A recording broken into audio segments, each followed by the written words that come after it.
الحمد لله نحمده ونستعينه ونستغفره ونعوذ بالله من شرور أنفسنا ومن سيئات أعمالنا من يهد الله فلا مضل له ومن يضلل فلا هادي له وأشهد أن لا إله إلا الله وحده لا شريك له وأشهد أن محمدًا عبده ورسوله أما بعد فإن أصدق الحديث كتاب الله وخير الهدي هدي محمد صلى الله عليه وسلم وشر الأمور محدثاتها وإن كل محدثة بدعة وكل بدعة ضلالة وكل ضلالة في النار. Bayan haka uwa assalamu alaikum wa rahmatullahi wa barakatuh. Dukkan dangin yabo da godiya sun tabbata ga Allah subhanahu wa ta'ala wanda cikin rahamar shi da tausayin shi ya nuna mana wannan lokaci mai tarin albarka wanda insha Allah ta'ala yi daidai da 19 ne watan nan na musulunci kawai kai ba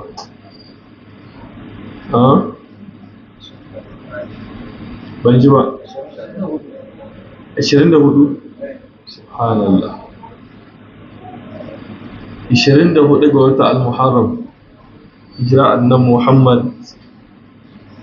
sallallahu alaihi wa alihi wa sallam daga Makka zuwa Madina 1448 wanda insha Allah ta'ala yayi daidai da 9 ga watan 7 miladiya 2026 wanda kai tsaye ana sauran mu daga cikin wannan masallaci na City Tawaye inda muke ci gaba da karatu cikin wannan littafi mai tarin albarka mai suna Usulus Sunnah na babban malami shine Imam Ahli Sunnati wal Jama'a wanda taken karatun namu shine tauhidi addinin annabawa. Ina roƙo Allah subhanahu wa ta'ala da ya ba mu ikon karanta daidai da fassara daidai da kuma aiki da daidai. Allah subhanahu wa ta'ala ya tsarkake zuciyoyinmu daga munahici da kuma riya wanda insha Allah ta'ala wannan shine darasinmu na 13 ko a cikin wannan littafi na Usulus Sunnah. Ba mu gushe ba a wancan karatun namu mun yi bayani kan wata gaba mai mahimmanci, ita ce gaba ta wadda Imam Ahmad bin Hanbal yake cewa yana daga cikin sunna wadda ta zamana wajibi ta lazimi dole mutum ya yi imani da shi, yake cewa wanda ya bar ɗaya daga cikin wannan bai karɓe ta ba kuma bai yi imani da ita ba, yake cewa wannan bai daga cikin ahlus sunna. Yace shine mutum ya yi imani da ƙaddara na alkhairi da kuma na sharri. Da hadisan da suka zo suna bayani kan ƙaddara babu ruwan shi da ta yaya da kuma yaya abin ya kasance, wanda wannan bayani kan ƙaddara mun sha yin shi kuma insha Allah ta'ala mun so mu ci gaba da bayani, to saboda ka a tsawaita karatun sai muka ce za mu taƙaitawa mu ƙetara kan gaba na gaba daga cikin wannan karatu. Mu sani yan uwa, duk wanda bai yi imani da ƙaddara ba to wannan mutum bai daga cikin ahlus sunna wal jama'a, yana daga cikin ƙungiyoyi na ɓata wanda za su iya kai mutum wutar jahannama, wanda mun ba da misali daga cikinsu akwai 'yan ƙadariya wanda suke inkarin ƙaddara. Allah subhanahu wa ta'ala ya muna tsari da shiga cikin irin wannan mutanen.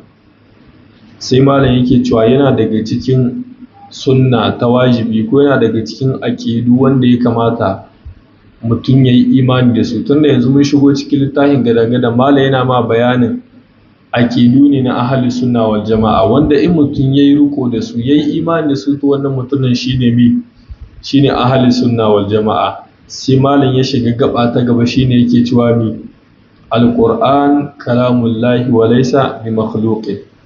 Alqur'ani magana Allah subhanahu wa ta'ala ne, ba wai halitta ba. Duk da nan wurin za ku gani karatun da muka yi mun yi shi sama-sama kan abin da ya shahi hadisai da suke bayanin ganin Allah subhanahu wa ta'ala da sauransu, mun takaita ne saboda za mu zuwa mu tarda su nan gaba kaɗan insha Allah.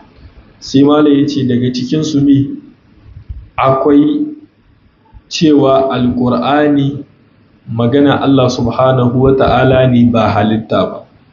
Malam yake cewa wal qur'an kalamullahi wa laysa bi makhluqin. Lalle shi alqur'ani, malam yace magana ce ta Allah subhanahu wa ta'ala, ba halitta ba. Yake cewa wala yad'ufu an yaqul, haka kan mutum ya kuskura ya ji nauyi ko ya yi rauni an ya kula ya ce laisa bi makhluqin, cewa alqur'ani ba wai halitta Allah subhanahu wa ta'ala bane ba. Yake cewa fa inna kalamullahi laisa bi ba'inin minhu wa laisa minhu shay'un bi makhluq. Yake cewa saboda shi magana Allah subhanahu wa ta'ala ai abu ne wanda yake tattare da Allah. Kenan duk abin da yake tattare da Allah subhanahu wa ta'ala na daga sunayensa da sifofinsa, to wannan abubuwan malamai suka ce ba a sa su daga cikin mai halitta.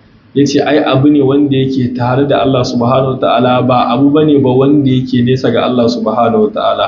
Yake cewa kenan duka abin da yake tattare da Allah subhanahu wa ta'ala, irin sunaye da sifofi, kenan abu ne wanda yake wanda yake wannan abin ba a kiran shi da cewa halitta ne. Za mu zo mu yi bayani wannan insha Allah ta'ala.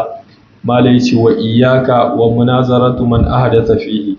Sannan ya kai dan uwa ahli sunna, ina muka gargadi da irin munazara, muqabala ko jayayya ko ƙure akan wanda suke cewa alqur'ani halitta Allah subhanahu wa ta'ala ne, wa man qala bi lafzi wa ghairihi, da wanda suke cewa wai da magana da alqur'ani dukkaninsu halitta Allah subhanahu wa ta'ala ne, wa man waqafa fihi, da ma wanda yayi shiru akai, shine wanda ya tsaya. Za mu zuwa shi ma mu yi bayani. Wanda yake cewa to shi dai alqur'ani yayi imani cewa magana Allah subhanahu wa ta'ala ne, to amma halitta ne ko ba halitta bane shi bai sani ba. Faƙala, sai malam yake cewa la adri makhluqun aw laysa bi makhluqin. Shine wanda yake cewa bin sani ba wannan halitta ne ko ba halitta bane. Wa inna ma huwa kalamullahi. Malam yace kai alqur'ani shi magana Allah subhanahu wa ta'ala ne. Fa haza sahibu bid'atin. Duk wanda kaje ke cewa yayi imani da alqur'ani cewa magana Allah halitta Allah magana Allah subhanahu wa ta'ala ne, amma bai sani ba halitta ne ko ba halitta bane, Imam Ahmad bin Hanbal yake cewa wannan shi ma dan bid'a ne.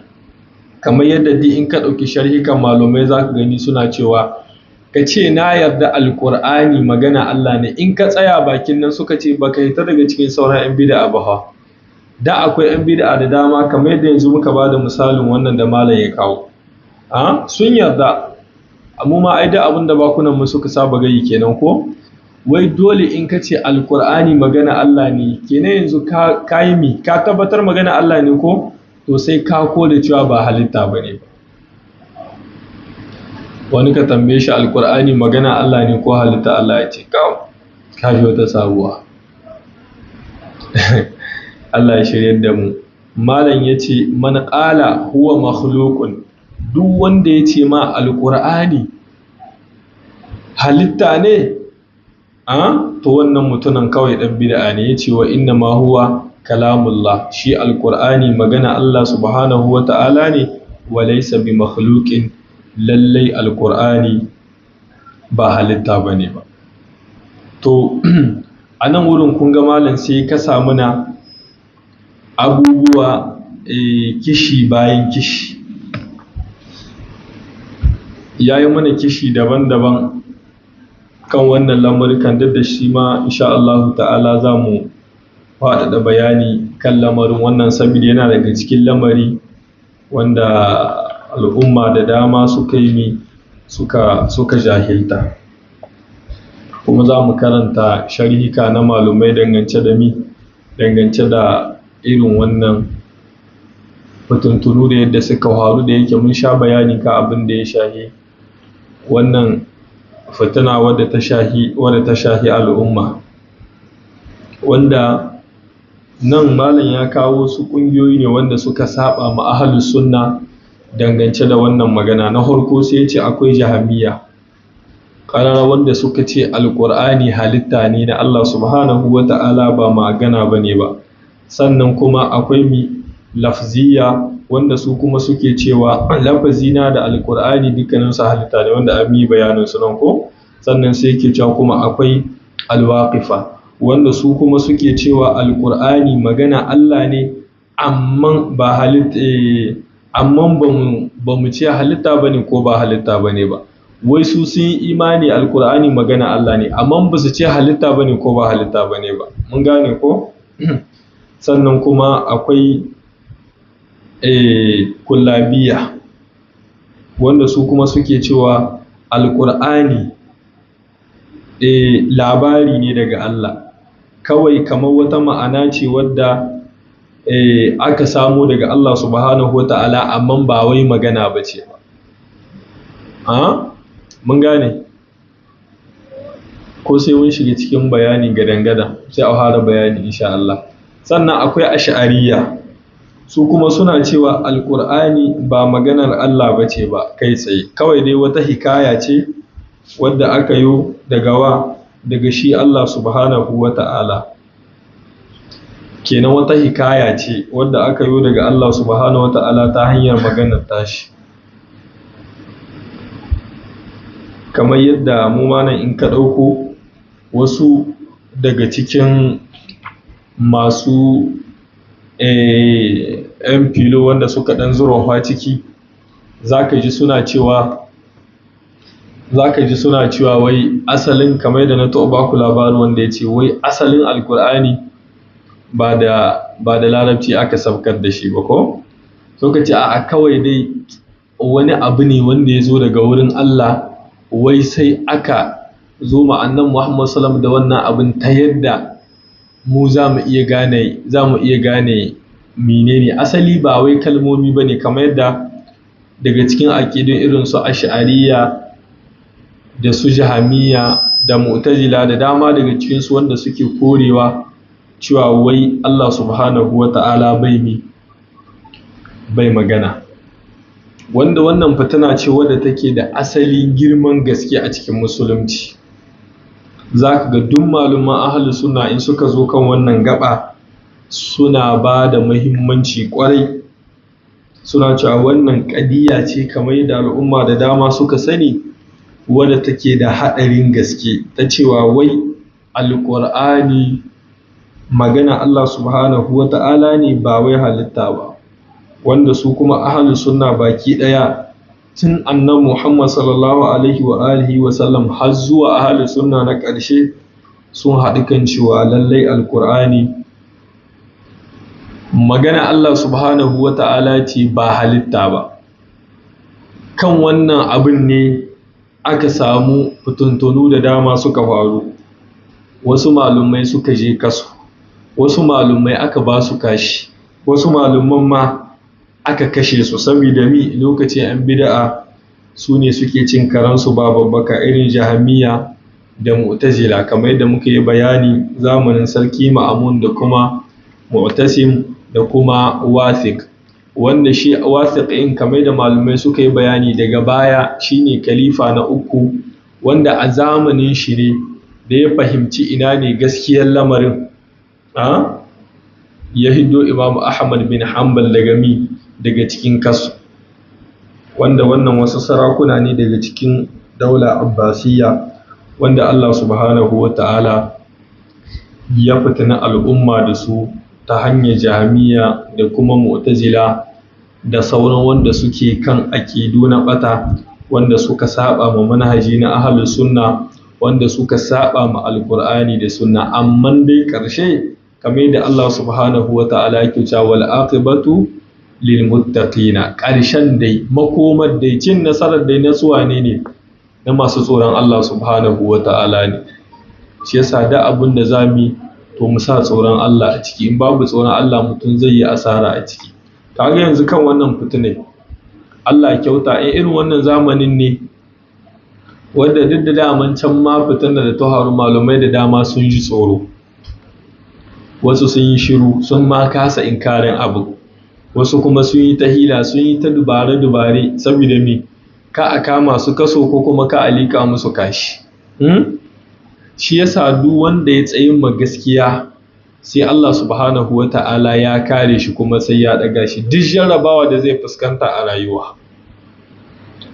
Wannan abin da ya faru na cewa alƙur'ani halitta ne ko magana ne shine ya ɗaga bayanin Imam Ahmad bin Hanbal. Haka ne? Shi ya jawo ake ce ma Imam Ahmad bin Hanbal Imam Ahlus Sunnati wal Jama'a. Saboda me? Kowa ya kauce shi kadai ya tsaya.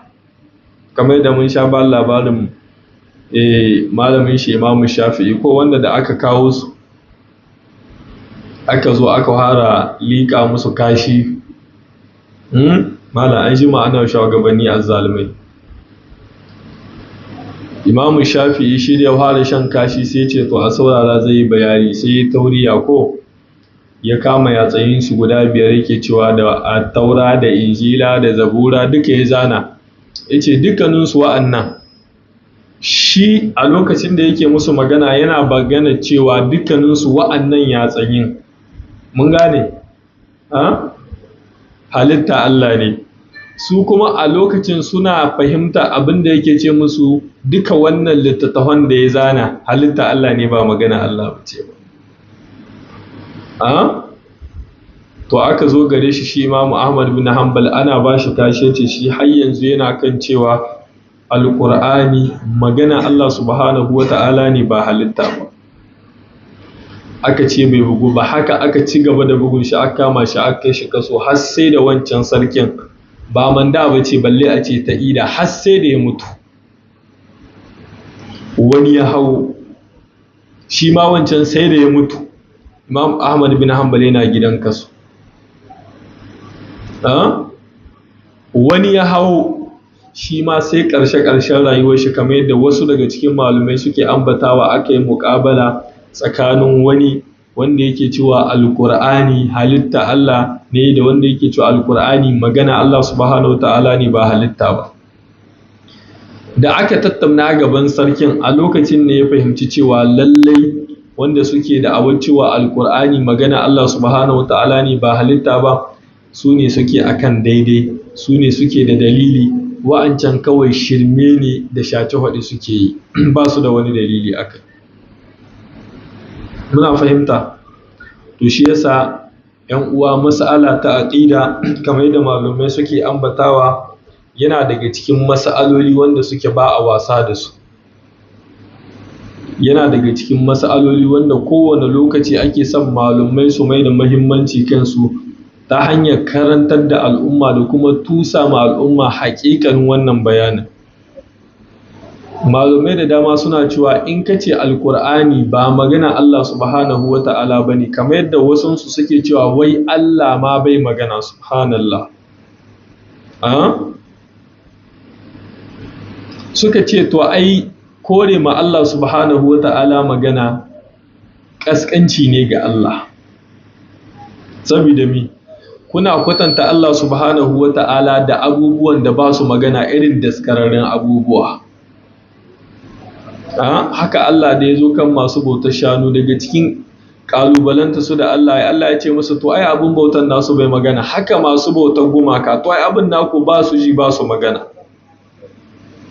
Ko mu yanzu nan wai mu da muke halittun Allah subhanahu wa ta'ala in aka ce wani kurma ne yanzu a wurin mutane masu jimi suke kallo wannan mutumin yana da mi, yana da naƙasu, yana da tawaya. Amma za mu zauwa mu je daga cikin irin dalilai da malumai na ahlus sunna suka kawo domin tabbatar da cewa lallai shi wannan alƙur'ani magana Allah subhanahu wa ta'ala ne, ba wai halitta ba. Ga sharhu sunna na Imam al-Barbahari wanda ai kun sha karatun shi nan ko? Sai yake cewa qala al-mu'allif rahimahullah wal qur'anu kalamullahi wa tanziluhu wa nuru. Yace shi al-Qur'ani magana Allah subhanahu wa ta'ala ne kuma littahi ne wanda Allah subhanahu wa ta'ala ya sabkarwa al'umma. Yace sannan kuma haske ne wa laysa makhluqan, shi al-Qur'ani ba wai halitta bane ba. Yace li anna al-Qur'ana min Allah, yace ai shi al-Qur'ani daga Allah subhanahu wa ta'ala yake. Mun gane? Wa ma kana min Allah yace fa laysa bi makhluqin. Kenan duk abin da ya fito daga wurin Allah subhanahu wa ta'ala kaman magana to ba halitta bane ba. Yake cewa wa hakaza qala Malik bin Anas, haka Imam Malik bin Anas yake cewa wa Ahmad bin Hanbal da Imam Ahmad bin Hanbal yace rahimahumullah, dukkaninsu Allah subhanahu wa ta'ala yayi musu rahama. Yake cewa wa min qablihima min al-fuqaha, kai da ma wa'ansu wanda suke gabaninsu, wa man ba'dahuma da kuma wanda suke bayansu. Shine wanda suke gabaninsu suwa kenan? Su ne sahabban manzon Allah sallallahu alaihi wa sallam. Kamar yadda malumai suka ce wannan mas'ala ce wanda ba kuwa ce, ba a ma santa ba, an kirkire ta ne. Muna fahimta? Yake cewa kuma haka bayansu shine magabata wanda suka bi bayansu da kyautatawa. Sai yake cewa kuma wal mira'u fihi kufrun, jayayya akan wannan lamarin, mutum ya rinka ja ya ce a'a kaza a'a kaza a'a kaza, ya ce wannan mataki ne na kahurci. Allah subhanahu wa ta'ala ya tsare mu. To gashi shi bayanin da yi sai yake cewa mani i'tiqad ahli sunnati wal jama'a anna al-qur'ana kalamullahi, yana daga cikin i'tiqadi, yana daga cikin abin da ahli sunna suka kudurce, yana daga cikin aqida na ahli sunna wal jama'a shine al-qur'ani magana Allah subhanahu wa ta'ala ne. Ai takallama bihi haqiqatan, ai Allah ne ya magana da gaske ba wai halitta. Al-Qur'ani magana ne na Allah subhanahu wa ta'ala. Wa sami'ahu minhu Jibrilu, ai Jibril ya ji wannan magana ta Allah subhanahu wa ta'ala. Wa nazala bihi ala Muhammadin sallallahu alaihi wa alihi wa sallam, sai Allah subhanahu wa ta'ala ya yi mala'ikan nan umarni ya zo ya jiyar da annan Muhammad sallallahu alaihi wa alihi wa sallam wannan abin da ya ji daga gare shi na alƙur'ani. Sai ce hadhihi aqidatun lam yukhalif fiha ahadun min ahli sa'irina ala sunnati rasulillahi sallallahu alaihi wasallam. Yace ai wannan magana ce wadda take tabbatacciya, babu ɗaya daga cikin wanda ya saba mata cikin wanda suke bin tafarki na sunnan annan Muhammad sallallahu alaihi wa alihi wa sallam. Yace wa inna ma khalafa fiha ahlud dalala min al-jahmiyyati atba'u Jahm bin Safwan. Yake cewa ai ba wanda suka saba kan wannan sai wanda suke kan hanya na bata, jahmiya wanda suke bin Jahm dan Safwan, da kuma mu'tazila da zaidiyya da shi'a. Yace kullu haula'i akhazu an jahmiya hazihi al-mas'ala. Yace kuma dukkanin wa'annan gaba daya shine suwa mu'tazila da zaidiyya da jahmiya da wa'ansun su ma, yace dukkanin asalin wannan fitinar sun dauko ta ne daga jahmiya. Muna fahimta? Yake cewa wa kazalika ibadiyya kulluhum yasiruna ala hadal manhaj. Hakanan ibadiyya su ma suna kan wannan manhaji wanda yake na saba ma alqur'ani ne da sunna akan fahimtar magabata. Yake cewa fa yarawna anna alqur'ana makhluqan, da haka su suna kallon alqur'ani halitta ne, bi anna Allah indahum la yusafu bi annahu yatakallam, sabida a wurin su wai su suna cewa Allah subhanahu wa ta'ala ai baya magana, kama annahu la yusafu bis sam'i wal basar, kamar yadda suke kore ma Allah subhanahu wa ta'ala siffar shi ta ji da ta gani, wal ilm wal irada. Ai wannan zan ce duk wanda ya karanta littafin na manan kulkusa alqaidatut tauhid ko da akwai su ciki koko alqidam wal mukhalafat wal kaza wal kaza. Wannan ai tauhidi ne na ash'ariya, ba tauhidi bane na ahlus sunna wal jamaa. Zaka ga suna kore siffofi wanda Allah subhanahu wataala ya tabbatar da su, kamar suna yanzu kamar magana suna cewa Allah bai magana. Wasu su suka ce Allah yana magana amma sai dai a hikaito, kamar yadda za mu zo mu ci gaba da bayani kowa ya ji insha Allah. Sai Imam al-Bahari ya ci gaba da cewa wa anna lahu bisami wal irada, ce wa gari zalika indahum, da ma wa'ansu sufofi da suke kore ma Allah subhanahu wa ta'ala, wa in kanu yatazaharuna ay anna qasdahum tanzihul lillahi jalla wa ala, koda kuwa wai su abinda suke nunawa a zahiri wannan wai suna tsarkake Allah subhanahu wa ta'ala ne an mushabahatil makhluqina, wai suna kore Allah subhanahu wa ta'ala ka a ce Allah yana kama da halitta. Misali yanzu ba Allah ya ce mai ji bane ba shi, Allah ya ce mai gani ne ko, to wai yanzu sai su ce wai bari kar su kwatanta Allah da halitta, bari su kore ma Allah ji da gani, saboda mi ai halittun Allah ma suna gani. Shi yasa malumai suke cewa duk inda ka ji irin wannan yan bid'a na harko sai da suka kwatanta Allah subhanahu wata'ala sannan suka yi tawilin, sai da suka fara shabbaha Allah da halittun sannan suka samu dama na irin shegantakun da suke. Yanzu misali kamar da Allah subhanahu wataala yake cewa yau mai kushafu an saƙin, ko ranar da Allah subhanahu wataala zai yayi kabrin shi. To yanzu maimakon su bar shi a haka, kan ma tunanin ka zo ma irin naka ko irin na halitta kaza ku ba dai Allah ya ce ba yana da to yana da yayi ki baka sani ba, saboda Allah bai yi bayani ba. To yanzu sai mutum ya rinka ɗauko irin ƙwabraye wanda ya sani sai ya rinka kwatanta, to ta yaya za a cewa Allah yana da? Allah yana cewa yadullah fawqa aydihim ko, hannun Allah subhanahu wataala aka hannayensu, sai su rinka kwatanta Allah subhanahu wataala hannayen Allah da hannayensu. To a lokacin ne sai su kama hanya na bata, amma da sun bar abin yadda yake, laysa kamislihi shay, Allah yana ji yana gani, Allah yana magana, ya suke bamu sani ba. Muna fahimta, ya jin Allah yake, ya ganin Allah yake, baka sani ba.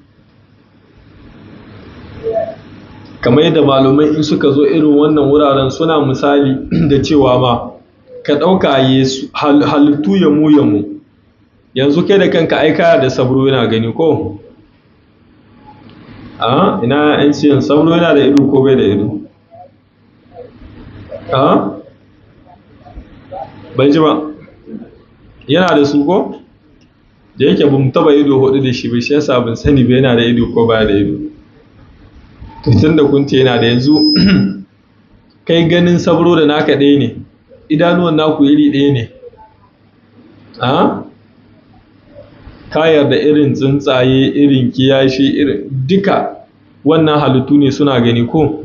To amma kai da kanka ka ga halittun nasu ganin su ya sha bamban ko? To balle ubangijin wannan halittun.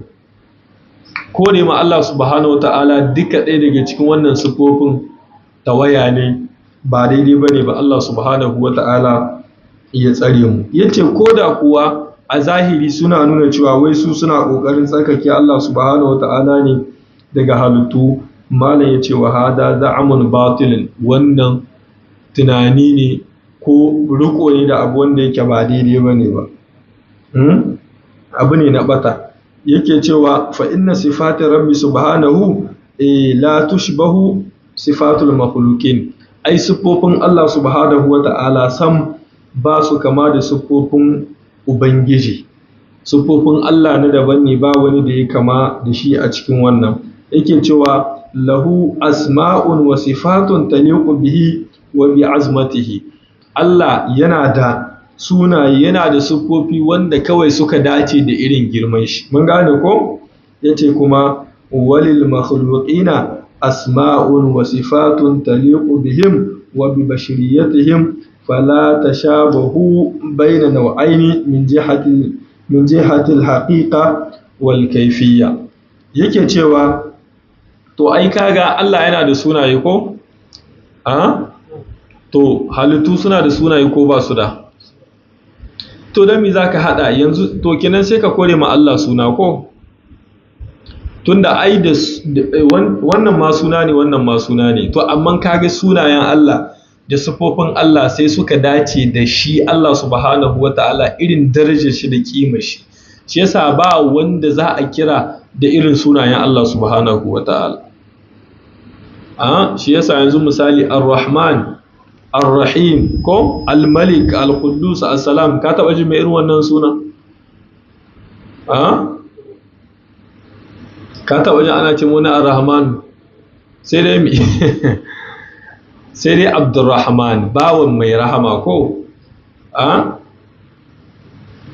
To Allah ya samu dace.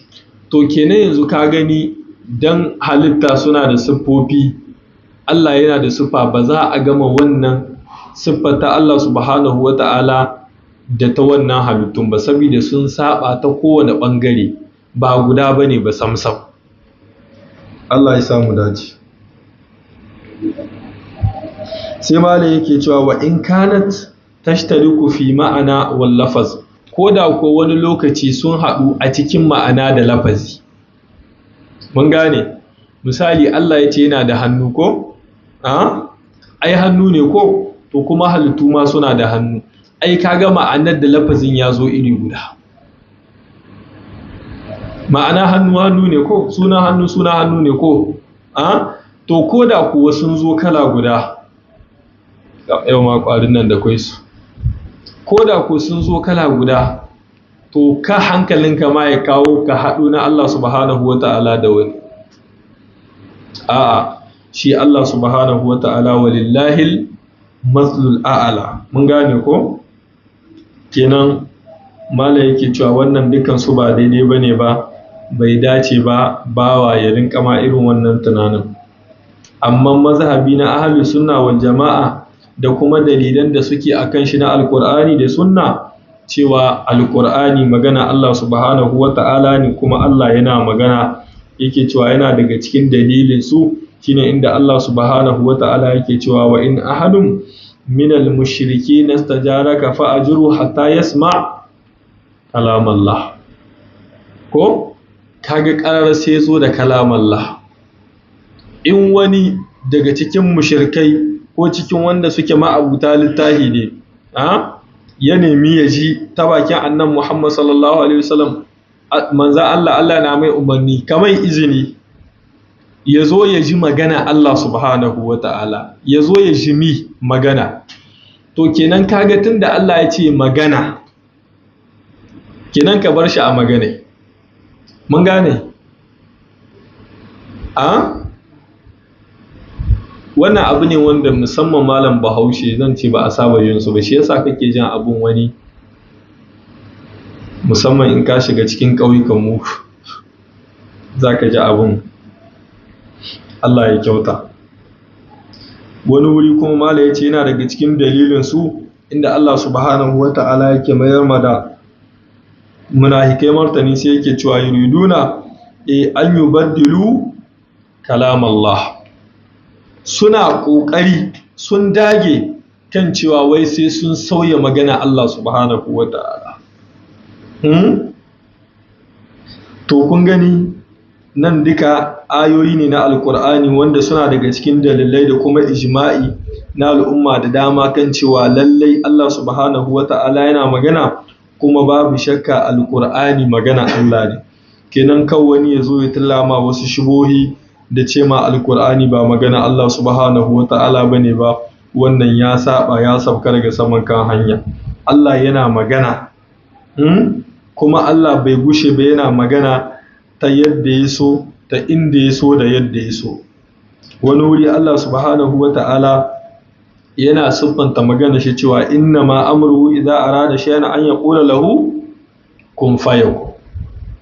Shi Allah ya kasance idan ya nihi abu ko idan ya so abu kawai zai ce abu ya kasance ne ya kasance.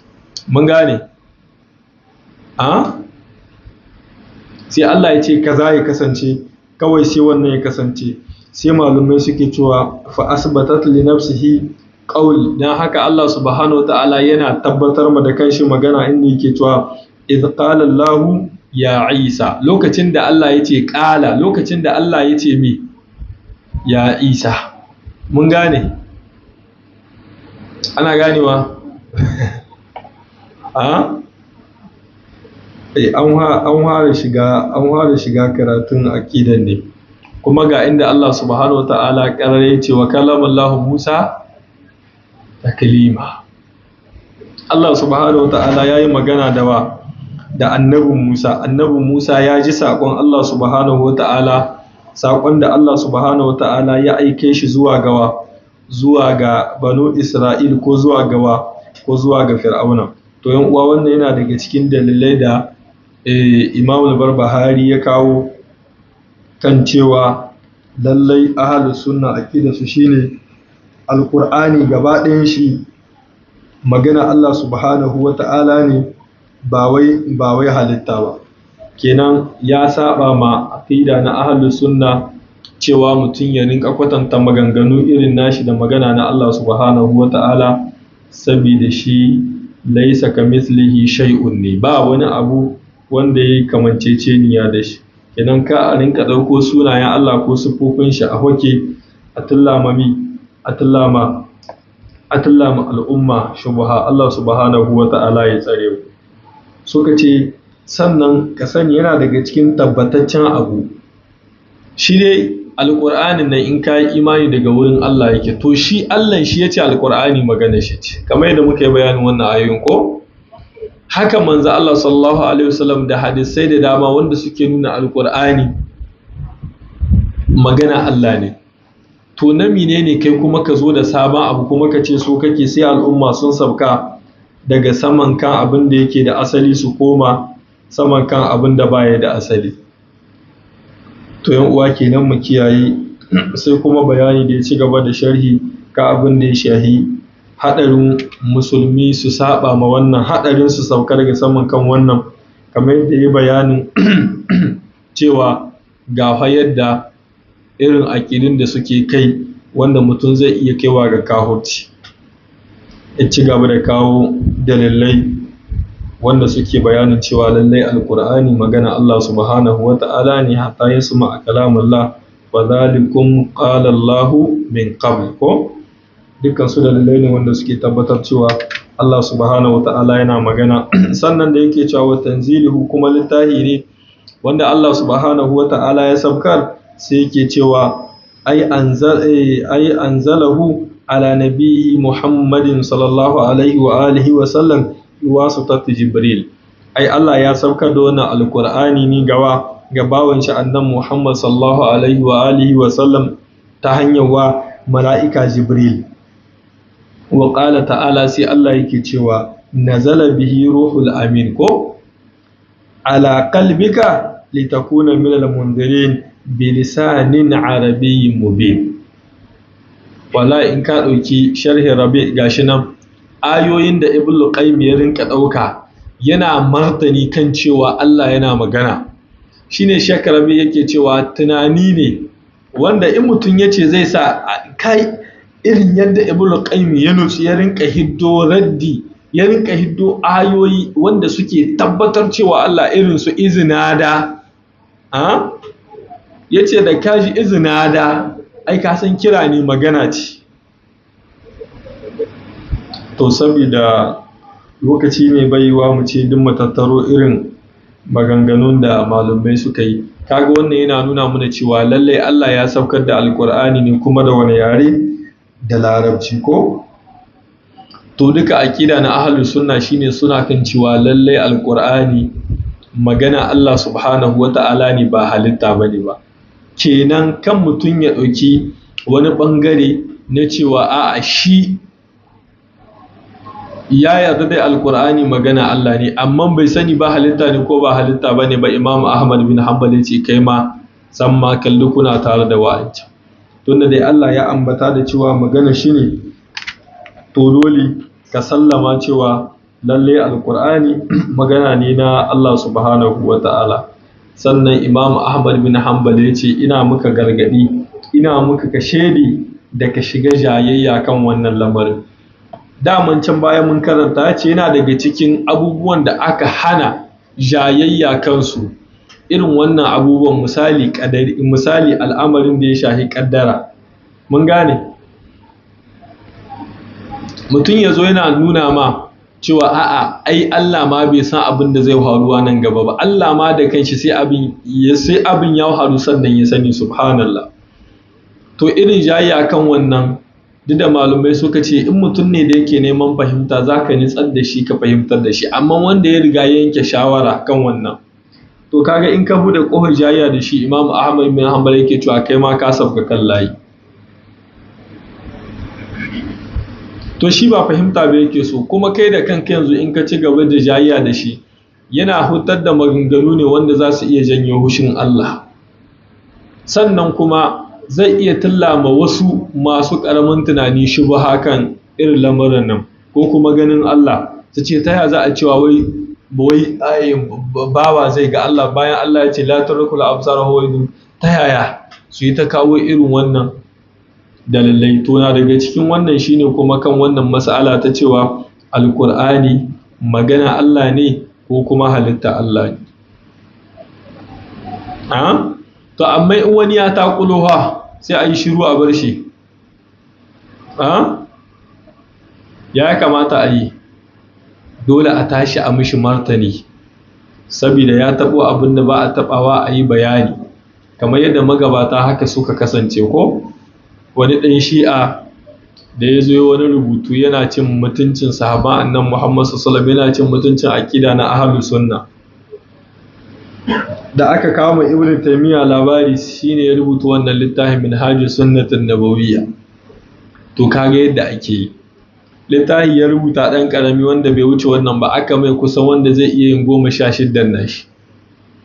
Wasu malumai suka ce da aka yi mai sai hawan jini ya kama shi. Kaga ai raddi kenan. Da wannan ne malumai suke kallon irin maganganu, in mutum ya hito ya yaɗa shubuhashi a cikin al'umma ta hanyar rezo sosiyo, to irin abin da ke daidai, in akwai hanyar da za a iya mai ta ƙasa hito ya janye wannan shubuhar da ya yaɗa yi, in kuma babu to a zo a mai martani irin yadda ya martani, saboda shubuhan nan tashi da ya yaɗa abin da ke wanke ta ya bi ta. Kamar yanzu masussuka da yake tare irin wannan shubuhati inda sauransu, to in malumai suka yi shiru ai za a tahi da jahilai da dama ko, musamman in ka shiga cikin ƙauyuka za ka samu wasu su daman ba karatun ba suke yi, to duk wata fitina da ta zo ga wanda bai karatu tana da sauƙin tahiya da shi. Tunda wannan fitinan ma ba don Allah ya sa irin su Imam Ahmad bin Hanbal in ba sun dage, ai da an shiga wani labari. Bala yanzu wani malami ne zai yarda a kama shi, sai yan kaɗan a kama shi a ringa dankara mai kashi, sai ce ku saurara, ni ma na fahimta. Yanzu daga an sako shi gida, yan mai kokari ne sai ya ce to shi dai yanzu ya tuba, amma dai magana ya rinka tara mutane na gaya musu cewa wannan ba daidai bane ba da shi tiki bai ce kawai haka da ina daidai. To shi yasa a lokacin kuma ba wani malami da sai daga kai ga Imam Ahmad bin Hanbal, kamar yadda ake cewa la yuftawa malukum fil madina, ba wanda zai yi fatawa alhali Imam Malik yana Madina. Me yasa aka ce ba wanda zai fatawa Imam Malik yana Madina?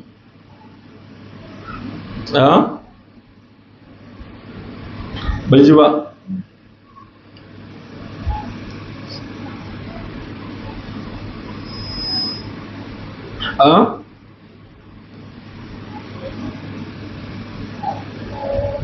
Ina ji mun taɓa bayanin wannan ko? Me yasa? Ai akwai malumai, akwai sa Imam Malika ilimi, akwai wanda ana kallon sun ma hishi ilimin, amma sai aka ce la yuftawa malukum fil madina. a bai ji ba.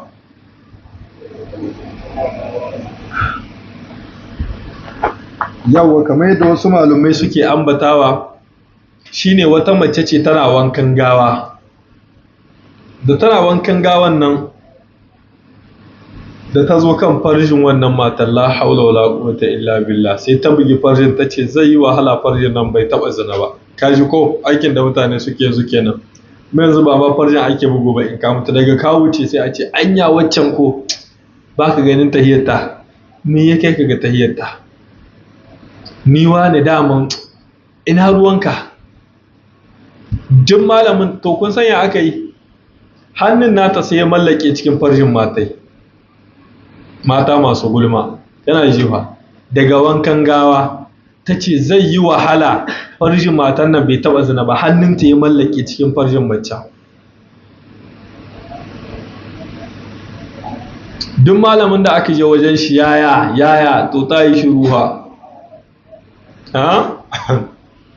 aka zo wajen Imam Malik ya ce aje a zo da matai da kuma gawai, aka zo da ita hannun matai ya mallake a cikin farjin gawai, haka aka zo da su. Imam Malik ya ce to ke da kina wankan gawan nan baki ce komi ba? Ta ce a ita dai bata ce komi ba, da dai ta zo wajen farjinta ta ce zai yi wahala farjin nan bai zina ba. Ce kaji kazayi ne kika yi muta, da tana raye gabanta kika yi za ta yi ƙarinki ma ko ta ƙaryata ki, amma ta mutu ma sai da Allah ya kare mutuncinta. Yanzu me solution? Imam Malik ya ce a muta bulala 80. Da aka muta bulala 80 ta kazahi kawai hannunta ya hito. Allahu akbar. To ai kaji fatawa da ta gagari kowa shi yayi go.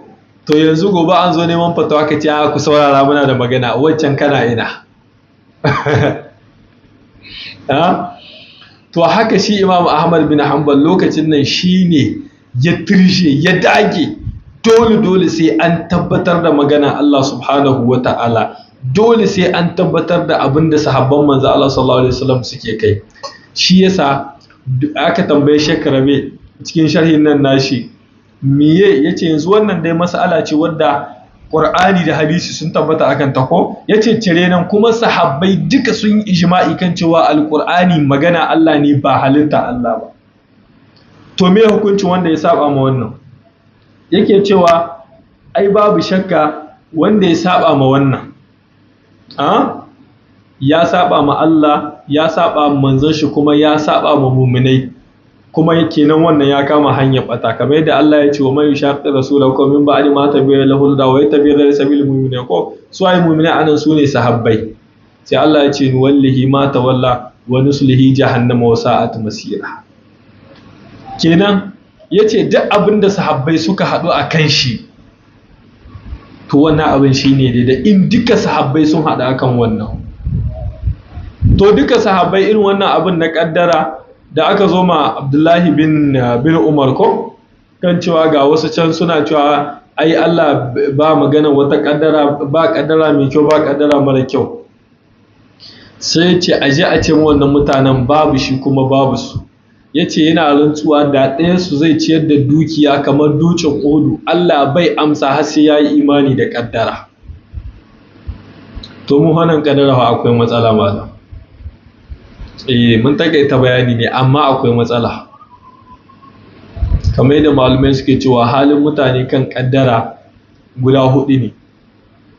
Akwai as-saqat, akwai as-sabr, guda hudu ko suka ce. Akwai wanda in kaddara ta zo me zai fada cikin hushin Allah, shine yake imani da ita ko ya rinka tuguma Allah, to dan mi yaya aka yi ko ai akwai su cikin mutanenmu ko.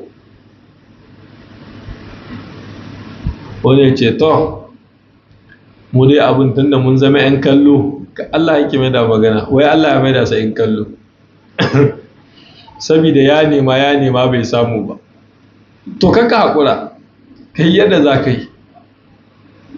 Sannan akwai halin haƙuri, wanda malumai suka ce anan ba kowa bane ba in yayi haƙuri yake ya zama na matakin da ake so ya zama na, saboda mi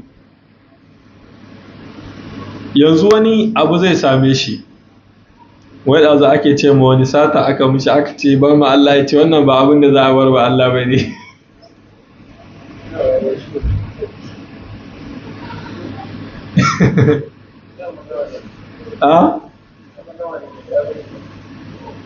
To bin sanya za ya ba yanzu da ana mai nasiya sai ce a wai shi abin da yake ni ai ana yana da iko.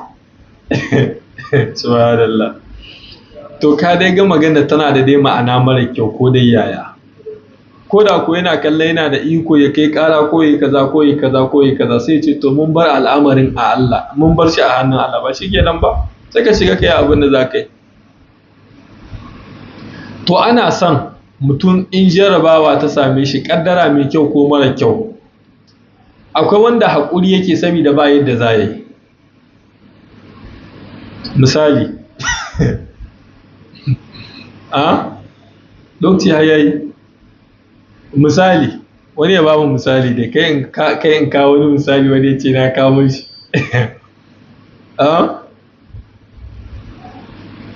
Ban ji ba.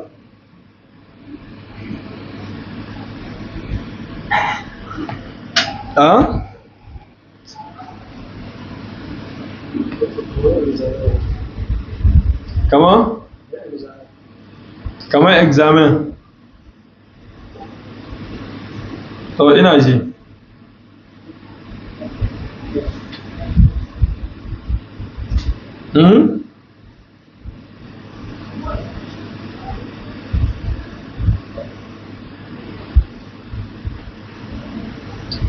Ka ce kamar examen ka yi shiru.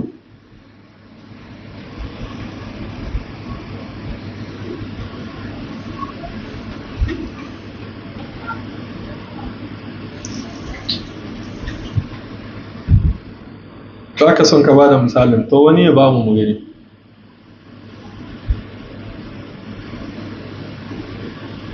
Ladan, a ba mu misali.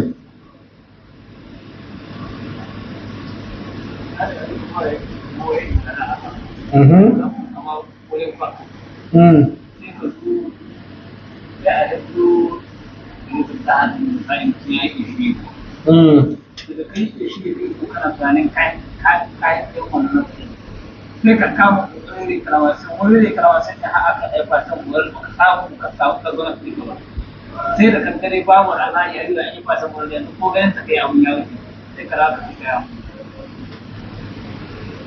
To wannan zai iya shiga, amma ba shi bane almuhim. Kamar misali sai Allah ya kashe mamanka ko babanka, mun gane, an ɗauke su. To yanzu bayan ka yi haƙuri, in kana son ka samu sakamako dole ka yarda cewa wannan daga Allah ne.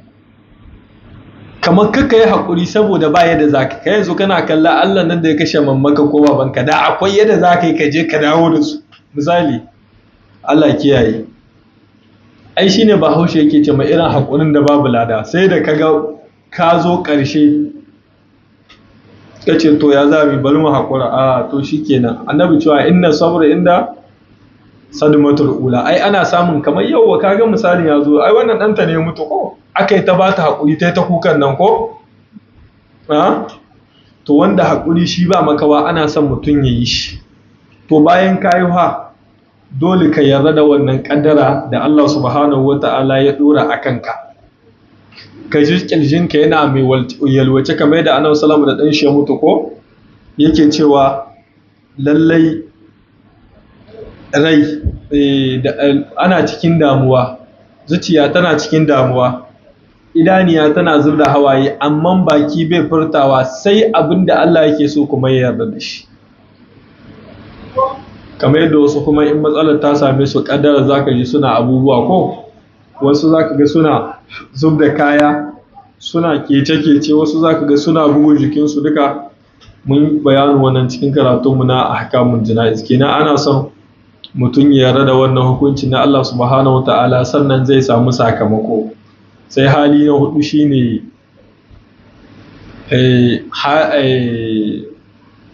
hali na godiya. Lokacin da bawa ya tsinci kanshi cikin jarabawa, to ana son ya yi godiya. Shine malumai suka ce to taya mutum zai gode ma Allah subhanahu wa ta'ala akan wani abu mara daɗi da ya same shi. Wai shi suka ce shi ne in ya ga ko ya tuna irin sakamakon da Allah subhanahu wa ta'ala zai bashi ta dalilin wannan jarabawa. An gane? Kana ta haɗi, kana da salula tsadadda, kawai sai ka rauka ta ga ƙasa.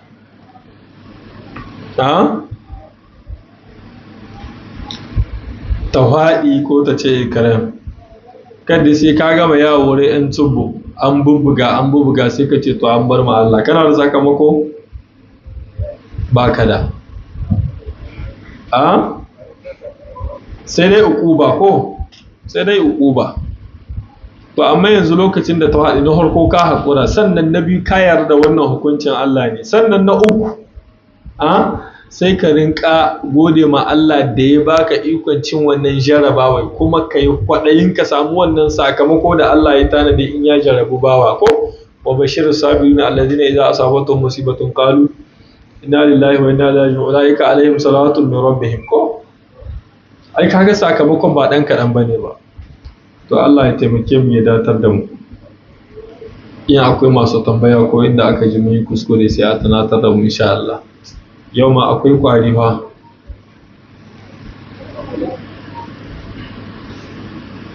Nawa? Saura minti nawa? Ba a ji. Na'am. Alaikum salam. Kamar wanda zai mata kuskure haka. Wani abu ya sami ka misali zai kana da ikon ka nufi fada. Muna ɗan tsari. To in kana da ikon ka nufi fada bayan kamar ya yi mata wani abu na kuskure ka yi mishi fada wannan akwai abu da ke yi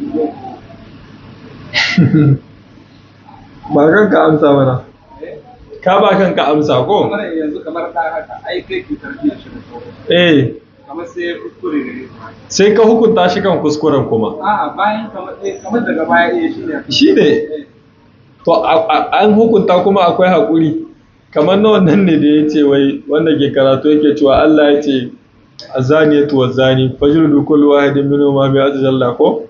Ƙarshe sai yake cewa wai Allah mai menene? Allah mai ƙarshe sai ce Allah mai gafara ne mai rahama ne ce kai. A yi bulala 100 kuma akwai gafara akwai rahama.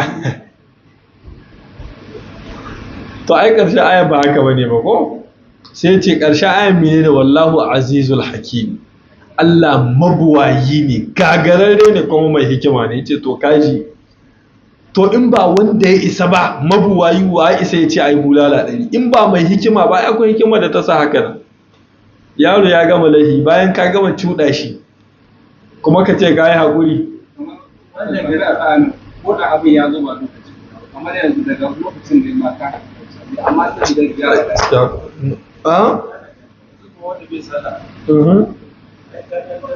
to ai wannan ba hukuncin ka bane ba, hukuncin Allah ne, aiki ne da aka dora kanka. Bari mu bada misali, kamar yanzu sai yaro ya zo ka aiki yaro da kuɗi sai yaro ya yadda ma kuɗi.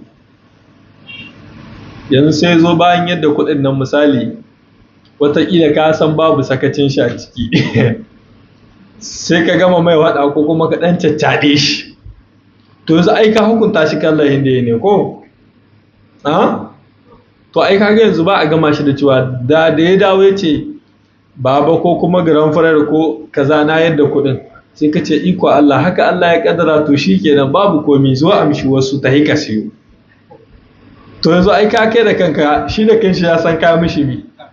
To amma yanzu kai wani irin mutum ne yanyanyan watakila in kana da sauyin hannu ka kai mai mari. To kuma da shi to bayan yanzu an yi kamar dan gobe kana iya mishi faɗan wannan bayan kamar da yin wanda ai ka ya san kai haƙuri. Ya danganta daga wani irin laifi ne. Misali lokacin kalla lokacin da ake tuguma Aisha, Allah ya tsare mu baki ɗaya, ba ita ba ma, ita ta yi nisa da wannan, da zina, matan manzan Allah sallallahu alaihi wa sallam ko yanzu wanda suka yada maganganun akwai wanda ƙalashin Abubakar suke yana taimaka musu ko yanzu, ko da gaskiya ta bayyana Aisha ba ta yi lahi ba, sai ya ce to tunda da ya hada su daga yau yayi mi ya yanke, bai gora musu ba, bai hukunta su ba, sai ya ce ya yanke. Sai Allah ya ce kuma kan wanda Allah ya hita da wata falala a cikin ku an dan musu wani abu kuma su ce wali abu wali yasfu koko.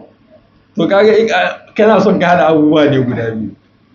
kuma yanzu mala ina ganin misalin kuɗi da kuma yaro ya dama kuɗi sai ka rubuta kaddara ne Allah ne ka da kuɗi da ya sai na ce fa in babu sakacin yaron in ka bincika, amma yanzu in ka aiki yaro da kuɗi ya je yi wasa yadda kuɗi, yanzu kai ka rungumi kaddara kan kuɗi da masu waɗi, sai ka hukunta shi kan wasan da ya tsare kan aikinka. Mun gane to, amma shi ma wasan in kai hakuri ha shikenan.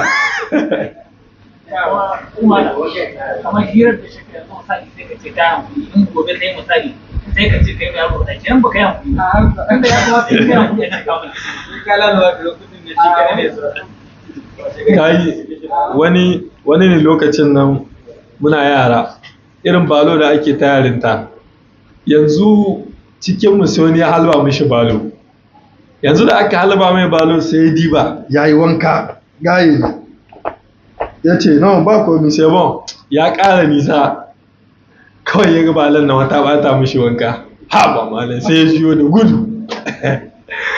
To kaga ai da warko ya hakura, daga bayan ga kai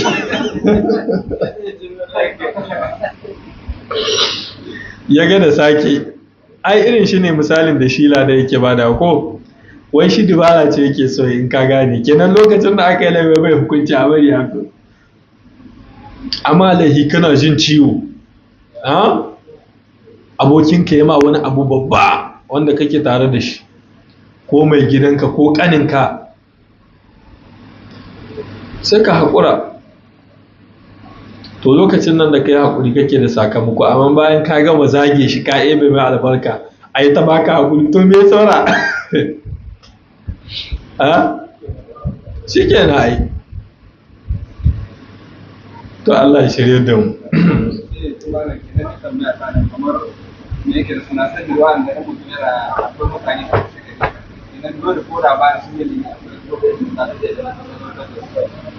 A gane abubuwa biyu ne mabambanta, ladabtarwa daban, haƙuri kan laifi daban. Mun gane ladabtarwa, ana ladabtar da mutum in yayi abin da ya kauce. Yanzu misali ka kama yaro ya ɗauki kaya, to a yanzu kaga za ka hukunta shi, nan yanzu kai aiki ne wanda Allah ya ɗora a kanka, ka ladabtar da shi, kenan ya ƙetare haddi ne. Amma yanzu misali laihi ne na tsakaninka da yaro wanda yake ƙasa da kai, ka aike shi maimakon ya tai sai ya ɗan ɓata lokaci, in ya zo abin da ya kamata ya ma cikin minti 30 ya ma shi cikin awa 2 da rabi sai ka haɗe cewa na an dawo to sanu da zuwa ba komai, ka ji wani hayya ce kam, to yanzu kana imajin ya rike shi, ai kaga akwai muna ganewa ai ko, kamar misalin da malam ya bada kan sallah ne ai, kaga in ka ga yaro na wasa da sallah ai shari'a ta karantar da ka bashi kanshi, to ana ai umarnin Allah ka bi ko to amma yanzu kuma da zai komo ta wani bangare ya shiga abin da yake kama haƙƙi ne na tsakaninka da shi, nan ma shari'a ta baka dama in ka so ka yahe, in ka so kuma a ɗauki mataki, kama a baka burus cikin kamala da wani ya ganta ya yi awon gaba da ita, Allah ya kiyaye.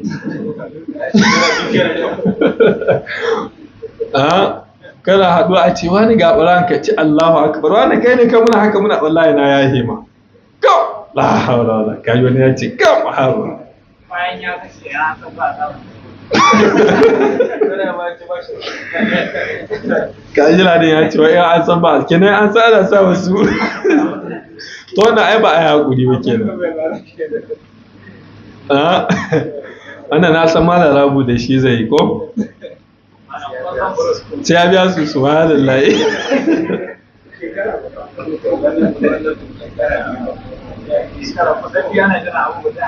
To ladan